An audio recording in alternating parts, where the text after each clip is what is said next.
n'y avait pas de micro. Par conséquent, il fallait parler au son de la gueule, comme on disait. Mais avant toute... il ne s'agit pas d'un discours, bien sûr, d'une petite salutation que j'aurai l'occasion de vous faire, je voudrais remplir un devoir qui m'est, je dois dire aujourd'hui, particulièrement agréable, puisqu'il s'agit de remettre à Lydia Chénardi la flamme d'argent du Front National. Bravo!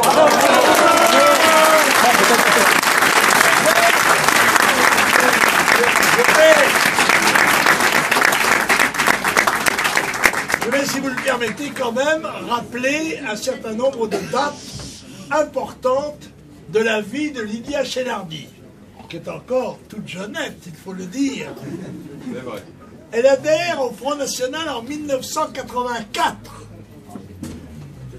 De 88 à 93, elle est secrétaire administrative du Val-de-Marne. De 99 à 2001, elle est secrétaire départementale du Val-de-Marne. De 2002 à 2004, elle est secrétaire de la 8e circonscription des Alpes-Maritimes. Elle est venue sur la Côte d'Azur avec son mari Jean-Pierre Chénardi, qui était responsable, lui, du département. En 2008 et fin 2014, elle a été secrétaire départementale des Alpes-Maritimes avec un dévouement, un engagement tel qu'il mérite les applaudissements.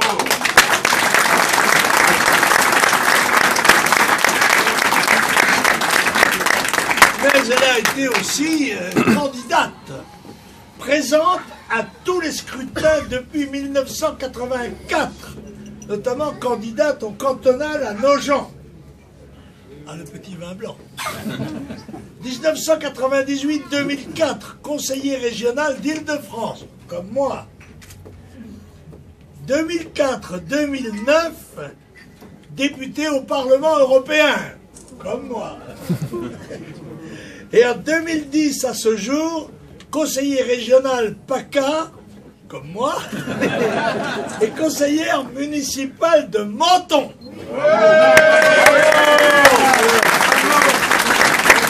J'ai donc l'honneur de remettre ici devant vous à mon amie Lydia Chénardi la flamme d'argent, puisqu'elle est déjà flamme de bronze, flamme d'argent. Je ferai attention de ne pas trop piquer le bouchon avec ça. Bravo! Bravo!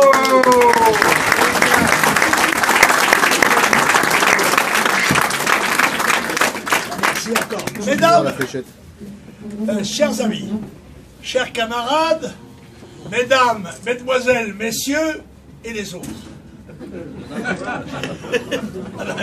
Oui, conseil quand même. Je suis très heureux de me trouver parmi vous dans cette fête très peu républicaine, cependant, qui est la galette des rois. Tradition d'ailleurs qui permet à Monsieur le Président de la République d'occuper tous les jours la télévision avec son Premier ministre, son ministre de l'Intérieur. On ne voit plus qu'eux, on se croirait dans une république stalinienne. Oui.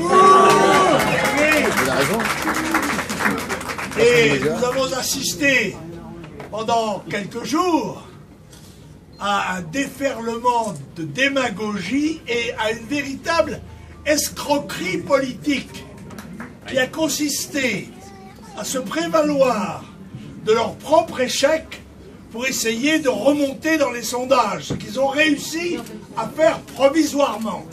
En effet, l'assassinat des journalistes n'a pu quand même se faire que parce que les tueurs étaient en liberté alors que l'un d'entre eux n'avait que 22 ans de prison, mais il avait, attention, il avait le bracelet de Madame Taubira. Ah oui, oui, oui. Ce qui vous met à l'abri de tout, en tous les cas à l'abri de la police. Et donc, profitant de ce crime, le gouvernement, la majorité et l'opposition, tous unis, ont appelé dans un déferlement médiatique qui m'a rappelé quelque chose. Ça m'a rappelé l'affaire, le défilé de Carpentras.